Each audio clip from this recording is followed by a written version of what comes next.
Hey guys, how's it going? Scotty from scotsbasslessons.com, and today we're going to be looking at learning the notes of the fretboard and also what I'm thinking about while I'm playing, because strangely enough, I'm not thinking notes. I'm thinking about something else that we're going to cover in this lesson. Before I go into it, make sure you go over to scotsbasslessons.com and check out our website. It's absolutely killer. We've got a whole load of free stuff for you to download. And if you want to take it a bit further, you should join the Academy at Scots Bass Lessons as well. The link is below, and I'm going to tell you a little bit more about it at the end of this video. So, learning the notes of the fretboard, okay? I know this is a stumbling block for so many of you watching this video, and you'll be, if you are anything like me, you know where some of the notes are, but are very blurry about where others are. And something that really helped me is actually saying the notes out loud when you play them. This helped me so much. It was really painful to do, but it just really nailed, it just, for some reason, really got it into my system where those notes were, okay? So that's firstly, my first recommendation of how to learn the notes of the fretboard. I'd start with simple scales, like for instance, the C major scale. I'll play it down here. Now, I'm not saying this is the only way of learning the notes of your fretboard. I've covered many different ways of learning the fretboard, the notes of the fretboard on YouTube and in the Academy as well. This is just, and I don't think one way suits all. So that's another thing to point out, but this might really help some of you, and I really hope it does. Take something like a C major scale. Okay. And when you're starting, for me, what really helped was focusing on this first 5 fret area and really getting to know that really well, and then systematically moving up to the next area, working on that, then systematically bringing it up here, and then when you're here, it starts repeating itself again. So even though we're going to be working in this area of the neck, guys, do not stop here. That's a real, common mistake. Getting to know the notes really well in this area and not moving it up. And we will be talking about this in this lesson. So, first of all, saying the notes out loud. So take something, for instance, like a C major scale, and say the notes out and do it painfully slow, okay? So C, D, E, F, G, A, B, C, and then descending. C, B, A, G, F, E, D, C. Again, C, D, E, F, G, A, B, C, and then descending. Say the notes out. I don't know why this works, but something to do with you playing and saying it out loud and thinking it. It just really drills these notes home a lot more than just thinking them. So you've got to say them out loud. I apologize so much to all the girlfriends, boyfriends, husbands, wives out there that have to put up with us bass players doing this crazy stuff, right? So C, D, E, F, G, A, B, C. Do it slowly though, okay? Then once you've done that, take a common sequence like playing a scale in thirds.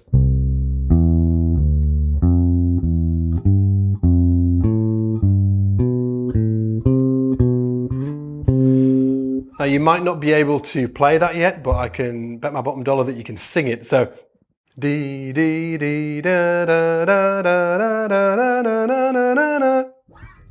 Learn how to play it.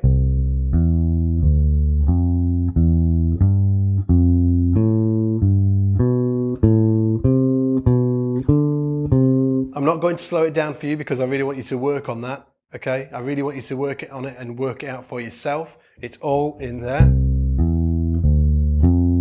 I think sometimes, you've got to work on this stuff yourself. I can show you it, but it's going to do you so much more good. It'll be so much better for you if you actually work it out for yourself. So sing it. Da da da da na na na na na na na na na. Work it out, okay? Then, once you've worked it out, I want you to say the notes again. C, E, D, F, E, G, F, A, G, B, A, C, B, D, C. Backwards would be. Again, you can sing it. Da da da da da da da da da da da da da da. Okay? C, B, C, A, B, G, A, F, G, E, F, D, E, C, D, B, C, E, G, C, E, G, B, F sharp, C. I got C wrong. So yeah, say this stuff out when you're playing it, okay? Then once you've done that, you can do different intervals. So that was in thirds. You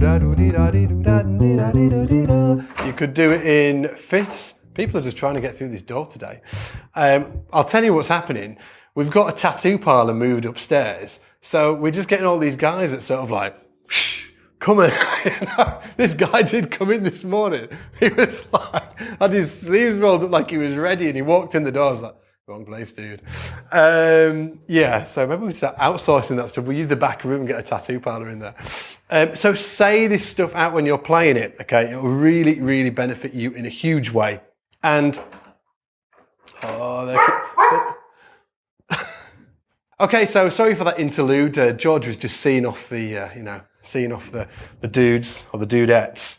Where was I? So yeah, so when you're playing this stuff, say the notes out. And what I'd also recommend is learning your scales on one string. Again, this is this is tough stuff. So let's take the C major scale.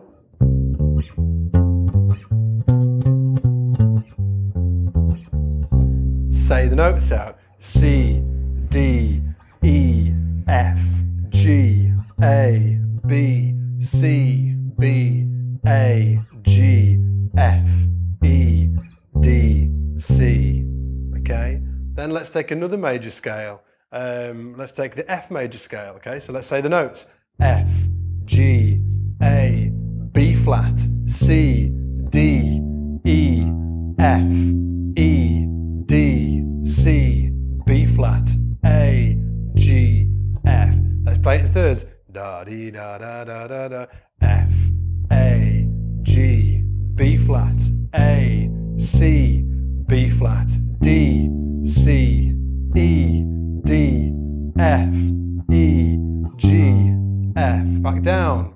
D da da da da. Back down. Then F major on one string. F, G, A, B flat, C, D, E, F, E, D, C, B flat, A, G, F, E, D, C, B flat, A, G, F.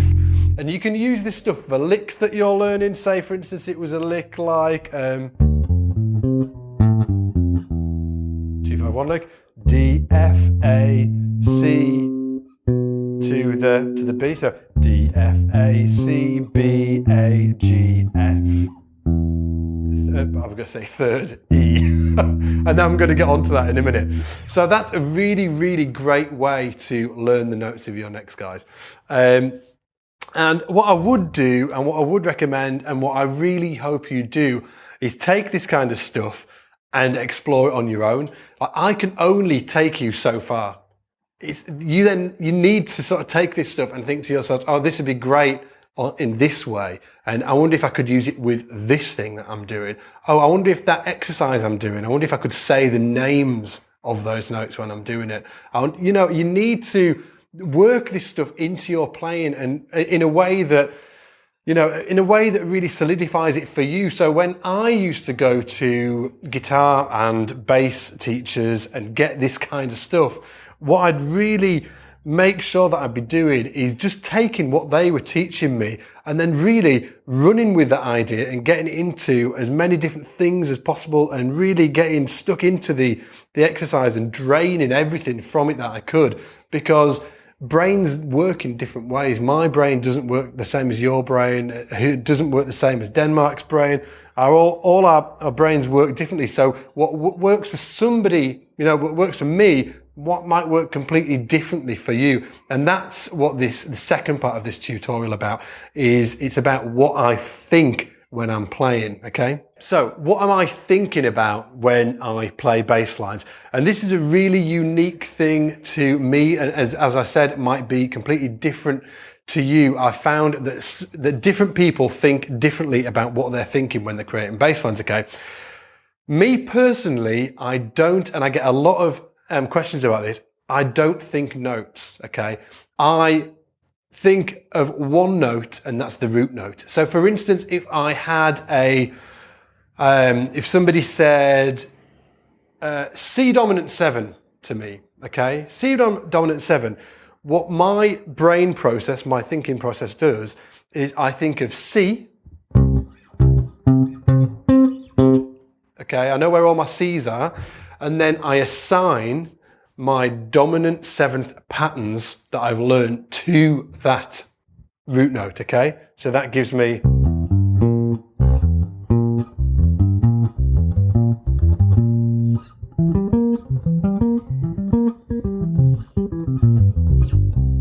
okay, so I assign a pattern to the root note. So I'm not thinking E, I'm not thinking G, I'm not thinking B flat, okay? I'm not thinking those notes.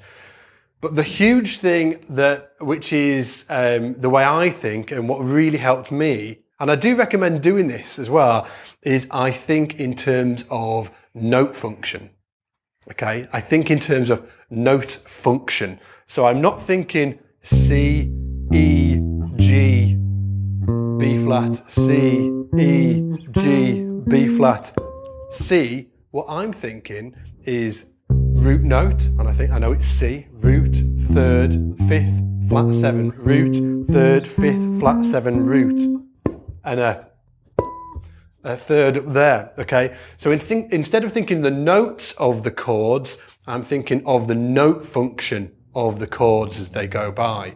So for instance, in a 2-5-1 in C major, okay, the 2 chord is a D minor. If I was creating a bass line on this, let's think it was something like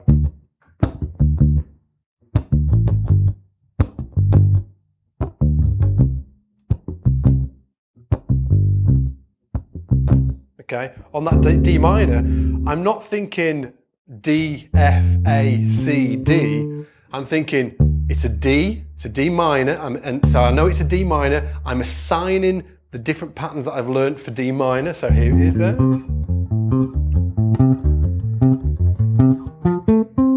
Okay, these are all the options that I've got, and I'm thinking note function. So there, I didn't think D, D, C, A, D. I thought root, root, flat 7, 5, root.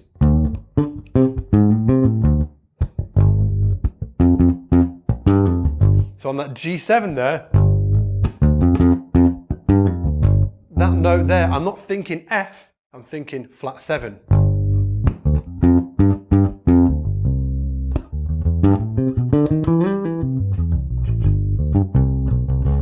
Okay, and when I played that C major,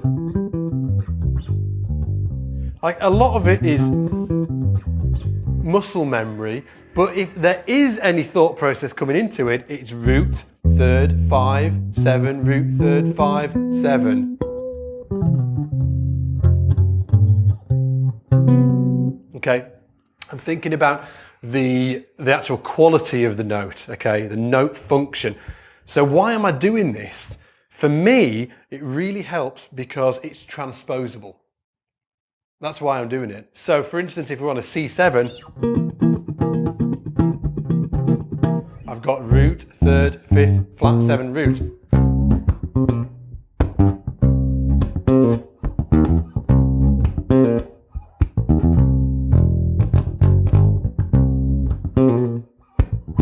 Yeah, I'm thinking root down to the 7 to the 3rd, okay? I'm not thinking C, C, B flat, and then to the 3rd, which is an E, okay? And then if I was to play the same riff in E,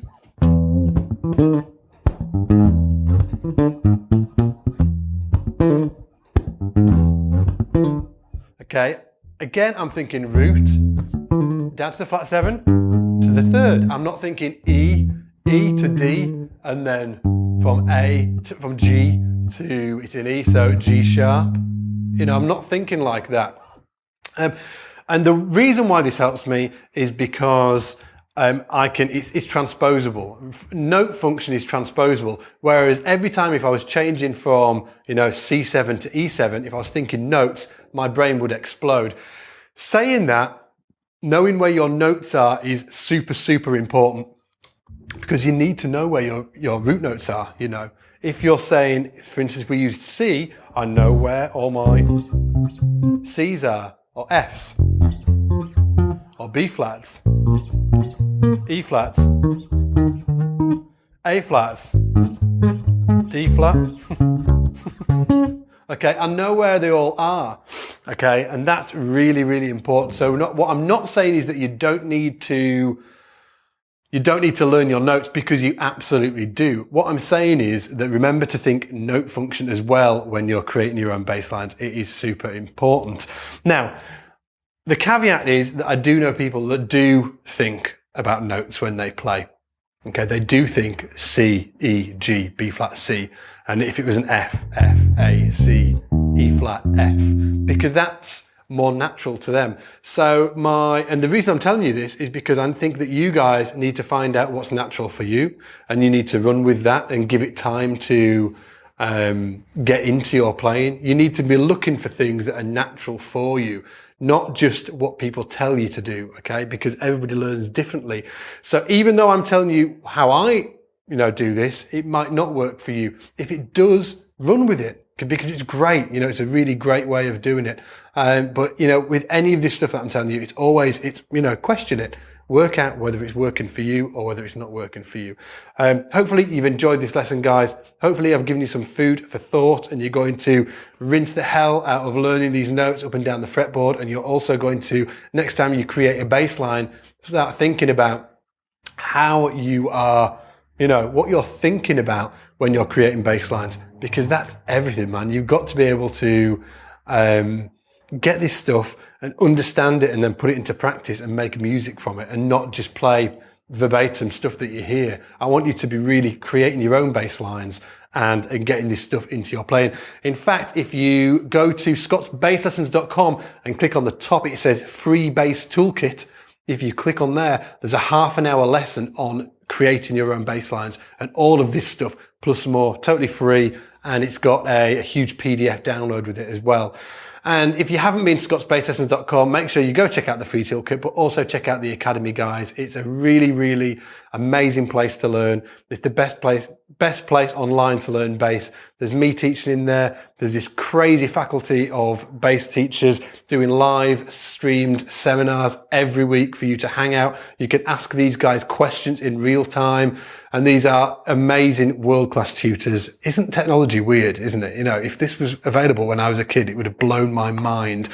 And also there's an amazing community in there as well. So go check out the Academy at scottsbasslessons.com. You can get a completely free 14-day free trial just to see if it's for you.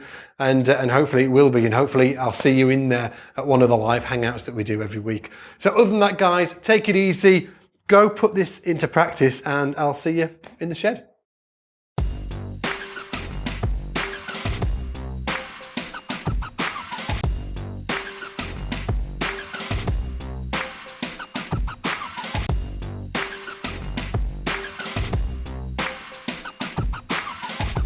The 2015 Kickstarter challenge.